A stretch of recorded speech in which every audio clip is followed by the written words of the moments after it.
Welcome.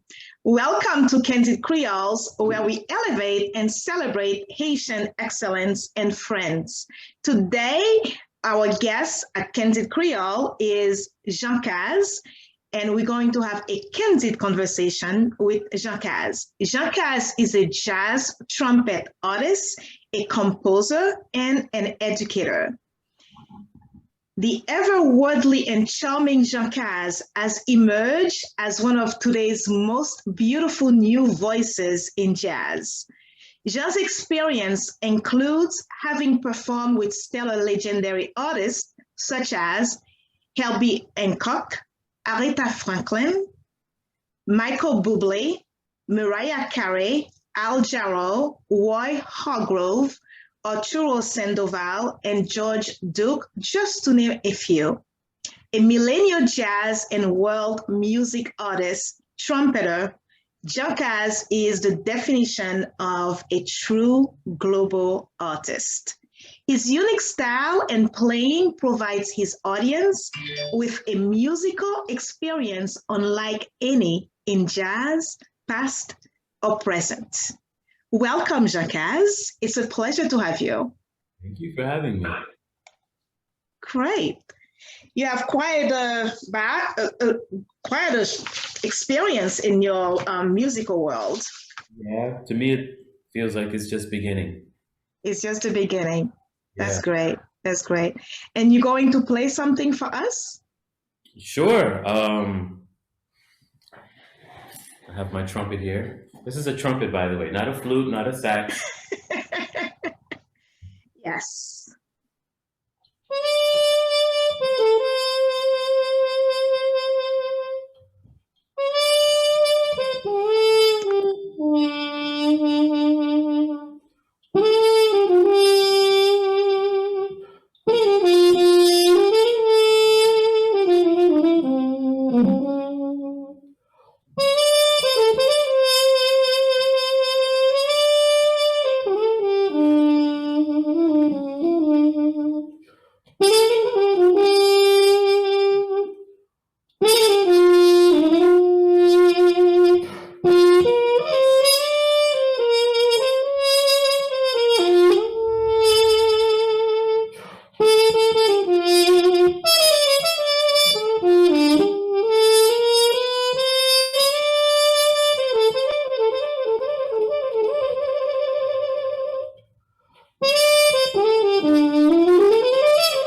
That was beautiful. Thank you. I'm just having a little fun.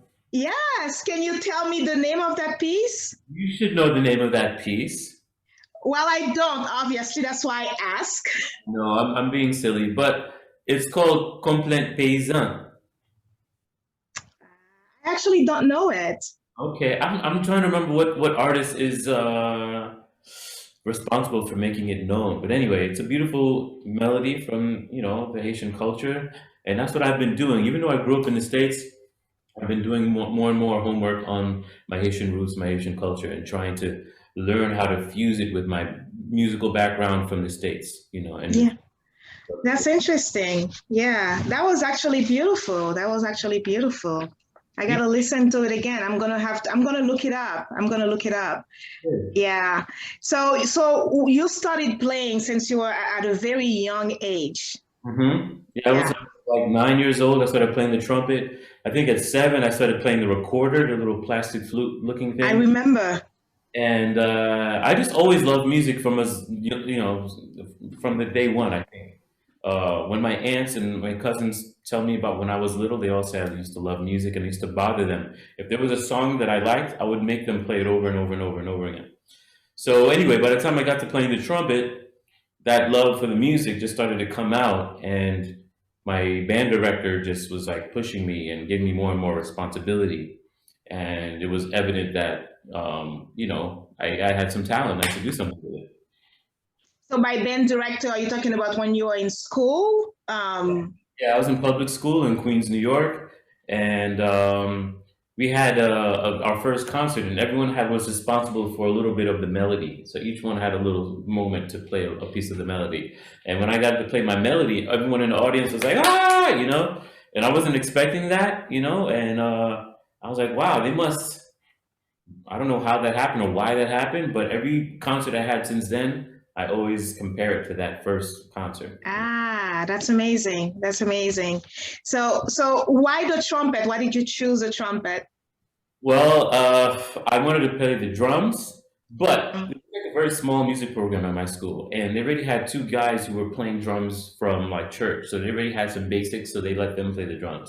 okay. And then I had to pick from the saxophone, the trombone, and the trumpet. I look at the saxophone. I said, "Oh, it's way too many buttons. I think that's going to be hard." So I stayed away from that.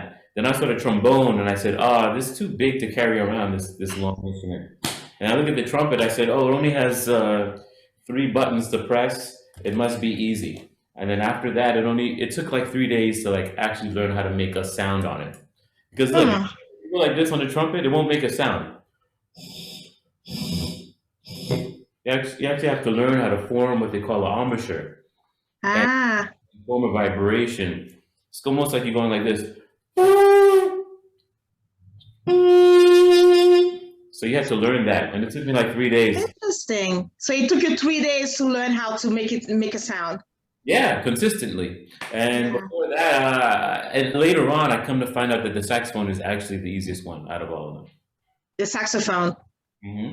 Yeah, my children, I have three boys, three sons, young adults, and Yeah. my sons, two of them, they took saxophone also in school when they played with the band and all of that. Yeah. So yeah, I just love jazz, and I wanted to make sure that stays in the family, and somehow it did. So that's beautiful. So you've been playing since you were younger, and when did you start playing professionally? Well, I think I started getting paid to play music while I was in June, probably early high school, late junior. Mhm.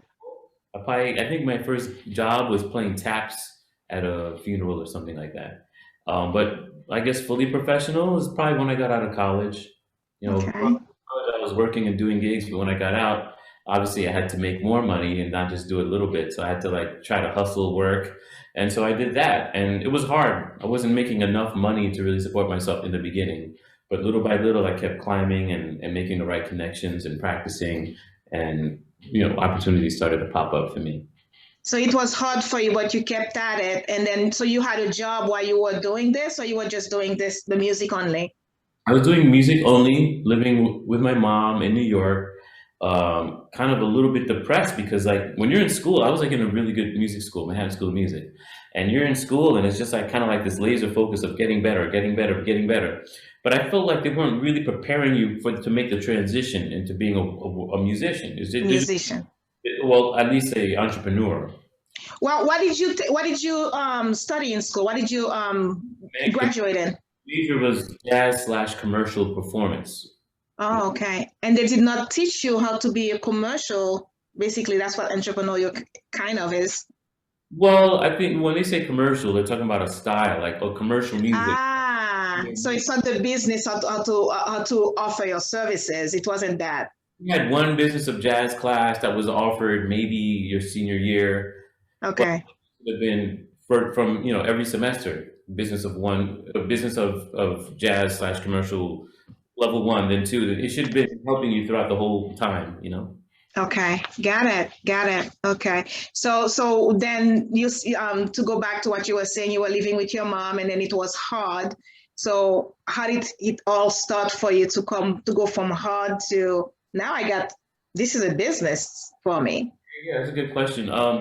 Well, my mom, she saw that I was struggling, and my cousin came over to visit, and this cousin was living in Delray Beach, Florida, and he came over, and he was like so happy to share that he was making good money in the real estate business.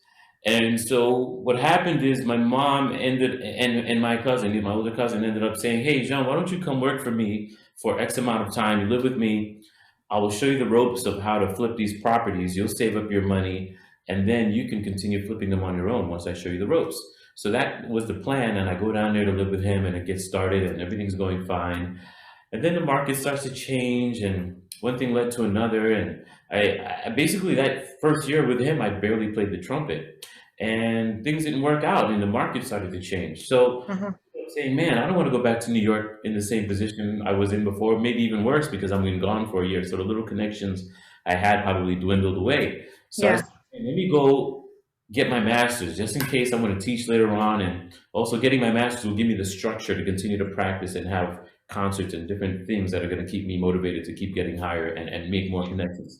So anyway, I went to school. While I was in school, I said, you know what, this time I'm not gonna just be like this in school and then come out and be scared. While I'm in school, I'm gonna like do everything I can. So by the time I get out, I'm working and making good money. So that's what I did when I was in that program for my master's at FIU. I got my first website together. I did my first album. I started dressing differently and like putting myself, talking to business owners and seeing how I could work with them and bring music and people to their venues. So And business owners that were like restaurants or places that have gigs. mainly restaurants. That's how I, Okay. because those are low stakes, and a lot of the time the restaurant is not expecting you to bring a billion people. Like a jazz club, they want to hire someone with a name that has a following already. So Yeah. anyway, I did a lot of restaurant kind of gigs, and from doing that, I just started getting like private event gigs, and then Mm. wedding band gigs, and before you know it, I did this competition in 2007, and I came in second place. This is like the biggest competition in jazz at the time. It's called the Thelonious Monk International Jazz Competition. And so I almost won. I didn't win. I came in second place, but still, the It's notoriety good. is really good. And it gave me the confidence because I was in Miami, and Miami's not a jazz town. New York is a jazz town. Yeah. Yeah. I was able to do well while I was living in Miami. It gave me some confidence, gave me a boost. And I said, you know what, I need to go back to New York and get serious about like, putting myself in a fierce competition environment to get better. Where was the jazz festival at? The jazz competition, Competition. it was held in LA at Oh, the okay. Okay. theater. It was really beautiful. Lots of celebrities were there. Like that's where I got to play with Al Jarreau and George Duke. I got to Yeah. meet Wilson. I remember Jamie Foxx was there presenting. Herbie Hancock was there, and then all these great trumpet legends were the judges, like Clark Terry, like Roy Hargrove, like Hugh Masekela, Terrence Blanchard. I'm trying to see who else was there. But anyway, That must have been an experience. it was really great, and I didn't even get to see all of them, but I knew that they were the They judges. were there. Yeah, and Clark Terry gave me like a really great. It was funny. I was waiting backstage to find out, who plays first, second, and third, because I made it as a semifinalist. And Clark Terry comes up to me before they even do that. He's in a wheelchair, and he's like, "Man, I wanted you to win." And I'm like, "Huh? What do you mean?" "Oh, so I guess I didn't win." So I didn't find out from the announcement that I didn't come in. I found out from Clark Terry. You But found out, yeah. it was a beautiful way to find out because out of all those judges, it was Clark Terry who I love the most and who Ah, I respect the most. So to get his blessing meant a lot to me. so And that gave you the confidence that to know even if you didn't win, you had what it takes. yeah, Yeah. well, it's interesting because you can have a lot of talent, but having what it takes is more than the talent. It's, Hmm. you gotta have the drive and the determination to keep picking yourself up after you fall. Yes, talent is never enough. Yes, Talent is never enough. Because so many people are talented and yet they don't know where to go with their talents. right. It takes grit. Really, you got to have the drive, the passion, the perseverance. Every time you receive the no to keep going and continue on. Absolutely, Right. absolutely. Yeah. Yeah, that's fascinating. That's fascinating. So I know you played. I saw a piece of you playing for Michael Bublé online. So how did that all start? Yeah, so after that competition, that was like 2007-ish. I moved back to New York. Um, I started doing a lot of gigs with compa bands at the time to make money in between while I'm still climbing. And I got called to play with Roy Hargrove's big band, which was awesome. And then a week, some time passed, and on the same week, I got called to sub for someone in Richard Bona's band. And at the same time, that same week, I got called to do Michael Bublé, to fill in for a trumpet player who had just left. So I was in Haiti at the time, and back then you didn't have all these fancy plans where you could easily keep in touch. So you had to wait till you got to the hotel, then call your voicemail to see. And da, da, da. So, and long story short, I always missed opportunities because it took too long to get back to them. But that's the way it is in Haiti. Like you have to wait till anyway. So Yeah. I got that opportunity to play with Michael Bublé. It was just a 1 month they hired me for. They called that a leg of a tour. And after ending that leg, they liked me enough that they asked me if I wanted to be a member, and I said, "Yeah, this is great." So yeah, that's how it began. And when I began with him, he was already playing arenas, so he was already Yes. minimum 10,000 to 20,000 arenas. Yeah. So you play for him. It's like, how does it work? Like you play for him year long whenever he has concerts? Exactly. Yeah, I'm part of the touring band. Okay. Really on many of this, I'm not on any of the studio recordings. Okay. He puts together a record. He works with these producers. These producers Okay. more or less in LA, and they have their people that they use and the studios that they use, etc. Okay. It's very rare that the touring members will end up on the recordings. Usually, like Okay. guys, like if he wants a guy because they have a specialty, he'll use them, or the musical director will always play piano. But anyway, Okay. that's how that happened. I'm on one album, and it wasn't the studio album; it was like a live album. Yeah. Okay. Okay. So you tour with him, and Yeah. I see that you've played with Aretha Franklin. You've played with Mariah Carey. Tell me more about that. Oh well, the Mariah Carey was also with Bublé. Bublé used to do these Christmas specials, and so with the Christmas specials, he had guests like Justin Bieber and Mariah Carey and um, so many people I can't remember right now. Like Elmo. Elmo was a guest one time. That was awesome. Elmo. Yeah, you can sing. So yeah, it was through Michael Bublé that I got to play with Mariah, and then Aretha Franklin. That was something unrelated, and it was part of the McDonald's Gospel Fest, and that was being held in New Jersey, and I was maybe like 3 or 4 years before she got sick and passed. Yeah. Ah, wow, that's awesome. You've been exposed to so much. So how has that influenced your craft as you keep going, continue with it? Well, as far as I can remember, when I was a kid, I loved all kinds of music. When you go to school for jazz slash commercial, you end up having a certain kind of focus, and you're around a certain group of people who are trying to go for this jazz thing.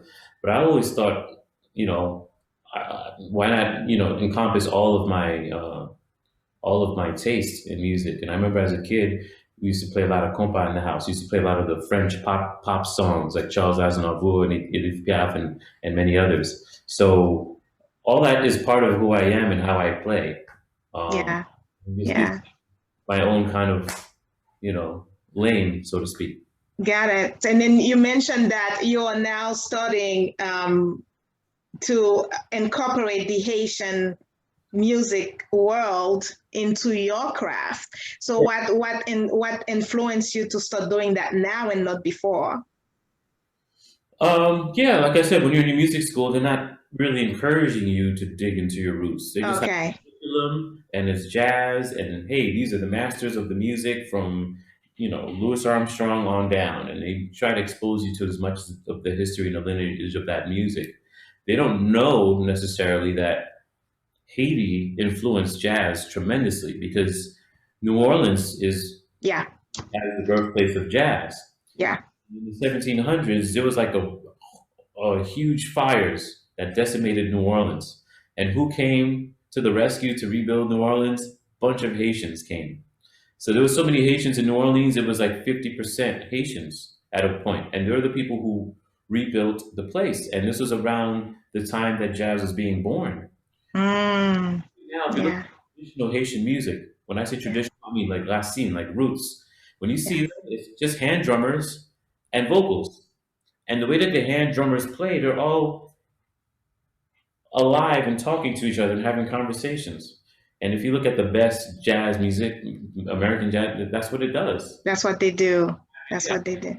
We influenced how the music is played and how the cultures came together to create this new genre called jazz. Yeah. Yeah, yeah. You the way you are incorporating that. I know, like when you were in school, they didn't, like you said, they don't teach you about your culture. They don't push you to go through your cultures, what music you have to offer based on where you come from. And then now, many years later, now you decided to do that. So you are a composer. Yeah.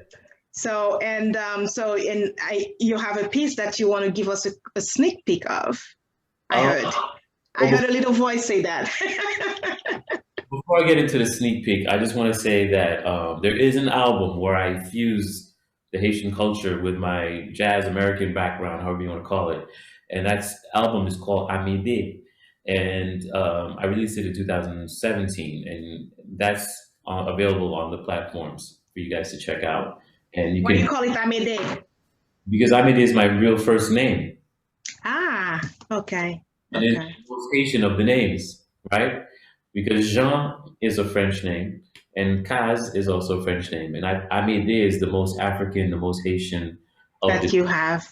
And since Okay. using the Haitian side, I decided to call it Amédée. So if somebody want to get that, it's on your website. Yeah, there's a link to buy the actual CD on my website. It'll take you to a website called CD Baby, where you can buy the physical. But if you can also find it streaming and listen to it that way. But buying the actual product is a better way to support the artist. Streaming is very bad for the artist. We get screwed. I think we got the message. Yeah. Perfect. Yeah, let me go ahead and give you a sneak peek about this. So let me paint the story of what you're about to hear. This is funny.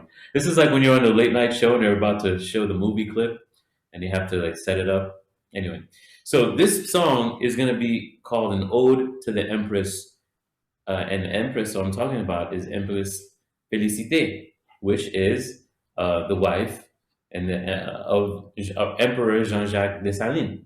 So I will say no more, but she was a very brilliant woman who was born as a slave and got bought out of slavery and just made these different demands as she ascended into being an empress. And I'll play a little clip of it now. It's not really Okay. a little clip. Excited to hear about it, to hear it. Mm-hmm. That sounds good. While you're getting ready, can I ask you a question? Yes. Okay, so if somebody wanted to take their business, their music to the next level, how would you advise them? Well, I would say that it's important to have From school. Let's say I have a sorry, let me rephrase that. We have a segment that I call the emerging leaders for our group, and then those are the young Haitian and people of Haitian descent coming out of college. So how would you advise them to take their craft, if they were in that same field, to the next level? Yeah. First of all, I give private lessons and consultations, so they could contact me and because I can't do it all in this interview. Yes. But And we're almost over too. We're going to be running out of time. what you got to do first of all is have a really clear idea of what you want to do. Okay. You want to be a trumpet player? What kind of music do you want to play? Where do you envision yourself playing? Is it a specific artist that you want to play? Do you want to be a leader of your own band and play? Like, how are you going to support yourself until that takes off? What are you willing to do? What internship can help you get into where you want to go? Like, there's a whole list of different things. But first of all, it just starts with being clear with what exactly it is you want to do. Because then you can take steps to get there. But some people just have like a big vague thing. Like, oh, I just want to play. If you just want to play, who knows? You might attract the really low-paying gig at the restaurant, or Yeah. you never get up there because your goal is not specific enough for you to work towards that. Does that make sense? Makes sense, yeah. Yeah, Got it. simple, but obviously there's more to it. But the first thing is to be very clear and intentional, and don't have a plan B. Don't have a plan B. That's good. Because when you don't have a plan B, then plan A has to work. You're going to do everything you can to make it work. That's right. Got it. So it's I want to make sure I let you conclude with the clip that you're going to play. And so I have just a couple questions. Okay. The first question, if we could give me an answer of one word. It's one word to describe your life.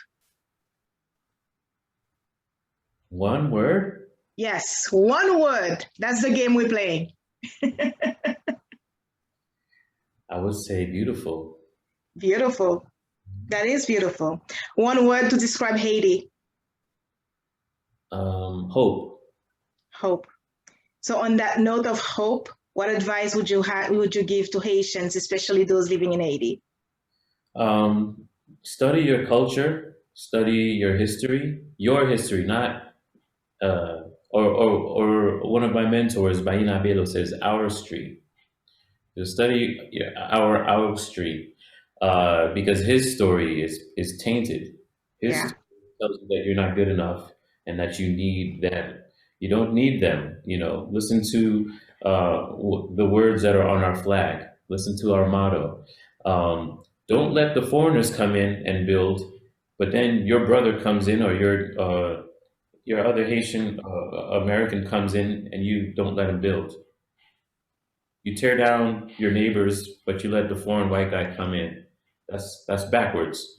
So that's just one little thing. Like, we have to come together. We have to respect and love our own country and eat local food and stop importing all this stuff. Stop trying to be like the Americans and just know who we are and build from there. That's what I think. That was well said. Beautifully said.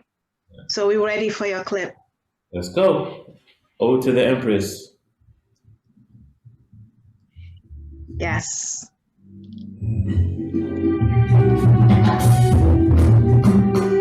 Oh, hold on. We have a little technical difficulty. All right, here it is. That's okay. It's part of it.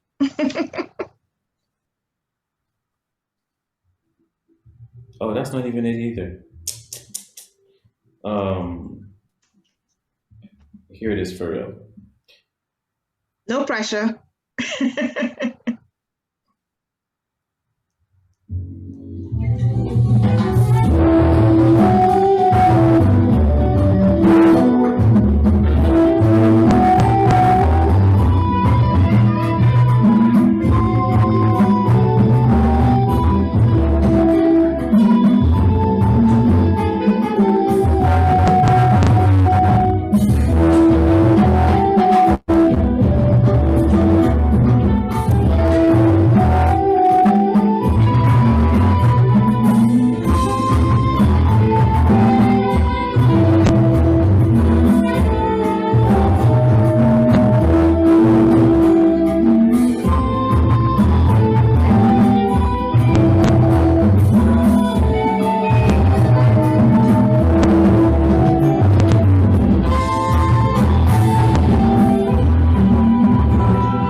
That's it. I'm hearing it and I can hear the Haitian flavor. Mm-hmm. Thank you for sharing. So appreciate it. And on that note, we're right on time.